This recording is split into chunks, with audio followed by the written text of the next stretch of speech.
Hema committee റിപ്പോർട്ടിനെ കുറിച്ച് പറയുമ്പോൾ സർക്കാരിന് ഒരു വിയർക്കലാണ്. കാരണം ഒരുപാട് വിവാദങ്ങൾ ഇതുമായി ബന്ധപ്പെട്ട് ഉണ്ടായിട്ടുണ്ട്.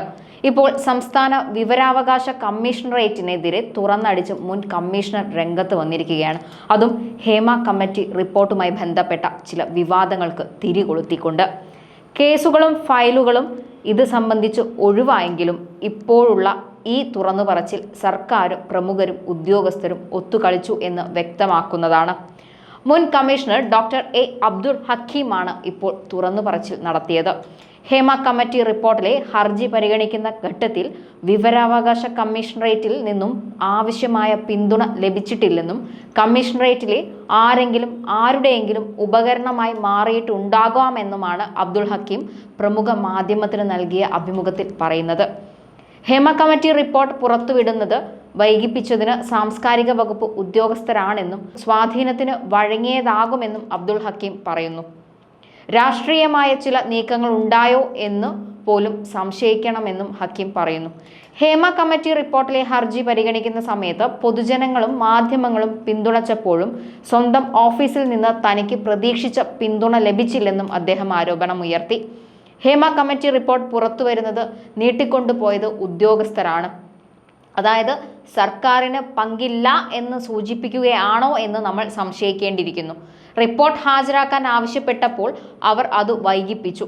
റിപ്പോർട്ട് തരാതെ ഉദ്യോഗസ്ഥർ ധാർഷ്ട്യം കാണിച്ചെന്നും അദ്ദേഹം പറയുന്നു. റിപ്പോർട്ട് സൂക്ഷ്മമായി പരിശോധിച്ചതിന് ശേഷമാണ് പുറത്തുവിടാൻ പറഞ്ഞത്. ഹേമ കമ്മിറ്റി റിപ്പോർട്ട് ചവിട്ടിപ്പിടിച്ചത് സ്വാധീനത്തിന് വഴങ്ങിയാകാം. റിപ്പോർട്ട് പുറത്തുവിടുന്നതിന് മുമ്പ് ശക്തമായ സമ്മർദ്ദം ഉണ്ടായി എന്നും അദ്ദേഹം പറയുന്നു. തടസ്സ ഹർജിയുമായി പോയവർക്ക് റിപ്പോർട്ടുമായി ഒരു ബന്ധവും ഉണ്ടായിരുന്നില്ലെന്നും അദ്ദേഹം വ്യക്തമാക്കി. ഉദ്യോഗസ്ഥർ ലാഘവത്തോടെയാണ് സംഭവത്തെ കണ്ടത്. നിയമത്തിന്റെ വഴിയിൽ പോയപ്പോൾ അവർ കീഴടങ്ങുകയായിരുന്നു. ഹേമ കമ്മിറ്റി റിപ്പോർട്ട് സിനിമയെ ശുദ്ധീകരിക്കാൻ ലക്ഷ്യമിട്ടാണ് തയ്യാറാക്കിയിട്ടുള്ളത്. റിപ്പോർട്ട് പൂർണ്ണമായും പുറത്തു വന്നാലും കുഴപ്പമില്ല. റിപ്പോർട്ടിലെ കുറച്ചു ഭാഗങ്ങൾ കൂടി പുറത്തു വരേണ്ടതാണെന്നും അദ്ദേഹം പറഞ്ഞു. അതായത് പൂഴ്ത്തിവെക്കപ്പെട്ടതും പിന്നീട് കേസ് തള്ളിയതും വലിയ ഒരു ഗൂഢാലോചനയുടെ ഭാഗമായാണ്. വിവാദങ്ങൾ ഏറ്റുവാങ്ങിയ സർക്കാരിനെ സംരക്ഷിക്കാനാണോ ഈ തുറന്നു പറച്ചിലിന് പിന്നിൽ എന്നും സംശയിക്കേണ്ടതുണ്ട്. അതായത് ഒരു ഉദ്യോഗസ്ഥൻ വിചാരിച്ചതുകൊണ്ട് വർഷങ്ങളോളം ഹേമ കമ്മിറ്റി റിപ്പോർട്ട് പൂഴ്ത്തിവെക്കപ്പെട്ടു എന്ന് വിശ്വസിക്കാൻ ബുദ്ധിമുട്ടുണ്ട്. പക്ഷേ ഇങ്ങനെയുള്ള ഒരു തുറന്നു പറച്ചിൽ സംശയങ്ങൾ കൂടുതൽ നിഴലിലേക്കും അല്ലെങ്കിൽ കൂടുതൽ ആളുകളിലേക്കും നീങ്ങുന്നതാണ്.